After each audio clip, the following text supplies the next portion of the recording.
ఈరోజు కార్మిక దినోత్సవం సందర్భంగా మిట్టపల్లి సురేందర్ రాసినటువంటి పాటను ఎమ్మెల్సీ కల్వకుంట్ల కవిత ఆధ్వర్యంలో రిలీజ్ చేయడం అయితే జరిగింది.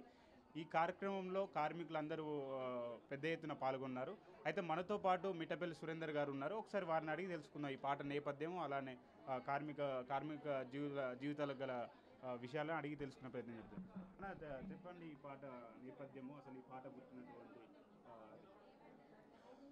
అందరికీ ప్రపంచ కార్మిక దినోత్సవ శుభాకాంక్షలు.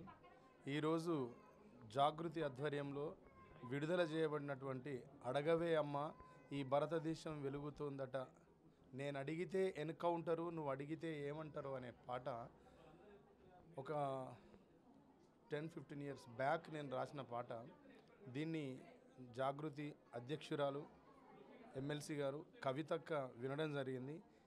ఈ సంవత్సరం మేడేకి తప్పకుండా ఈ దేశంలో ఉన్న అసమానతల మీద, ఈ సమాజంలో ఉన్నటువంటి అసమానతల మీద, ఇక్కడ ఉన్న ప్రభుత్వాలు ప్రజల మీద చూపెడుతున్నటువంటి నిర్లక్ష్యం మీద, ఈ దేశంలో ఆవరించి ఉన్న పేదరికం మీద ఈ పాట చాలా శక్తివంతంగా పనిచేస్తుంది. తమ్మి, దీన్ని మనం మేడేకు విడుదల చేయాలి, మేడేకు మన కార్మికులందరి సమక్షంలో దీన్ని పంచుకోవాలి అందరితోని అని ఆ ఉద్దేశంతో కవితక్క దీన్ని అడగడం జరిగింది, ఈరోజు విడుదల చేయడం జరిగింది. ఆ పాటలో ప్రధానంగా చర్చించిన అంశం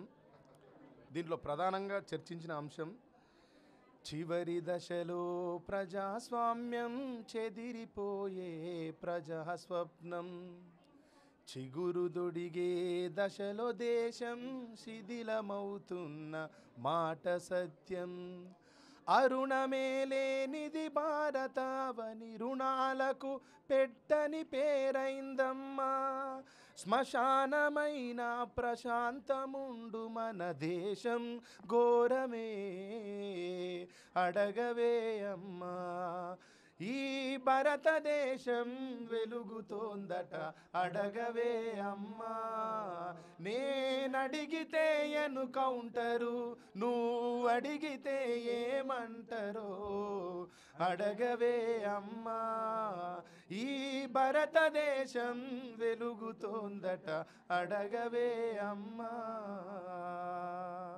కలిగినోళ్ళ కలికి మేడా మేడకెదుటే మురికివాడా, కారులోన దొరల హోరు కాలె కడుపుతో తిరుగునొకరు, ఇదే నా దేశం మారిన తీరు చూడవే పేదల ఆకలిపోరు, రాజ్యంలో రాజకీయ జెండాలు తప్ప మరేది మారదే అడగవే అమ్మా, ఈ భారతదేశం వెలుగుతోందట అడగవే అమ్మా.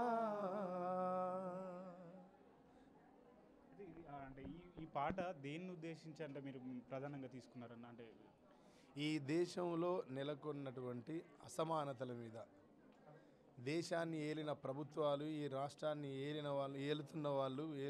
వాళ్ళు వాళ్ళు చేసిన నిర్లక్ష్యంలో మిగిలిపోయిన వాటి గురించి చెప్పడం జరిగింది ఈ పాటలో. భవిష్యత్తులో ఎలాంటి పాటలు ఆశించవచ్చు మీ నుండి? భవిష్యత్తులో పాటలు వస్తూనే ఉంటాయి తమ్ముడు, చూద్దాం. అంటే ఇప్పుడు మీరు ఆటో వాళ్ళపైన లేకుంటే వాళ్ళ డ్రైవర్ల పైన తప్పకుండా కవితక్క ఏ కార్యక్రమం తలపెట్టినా తెలంగాణ ఉద్యమ సమయం నుంచి వెళ్ళి ఆమె చాలా సమాజంలో అన్ని వైపుల నుంచి ఆలోచించి కొన్ని కార్యక్రమాలను రూపొందించుతుంది. ప్రతి కార్యక్రమానికి పాటని చాలా శక్తివంతంగా ప్రయోగిస్తుంది అక్క. అట్లా కవితక్క చేయబోయే ప్రతి కార్యక్రమానికి మా కళాకారులందరం ముందు వెనక అక్కతో ఉండి పనిచేసి జరుగుతుంది తప్పకుండా.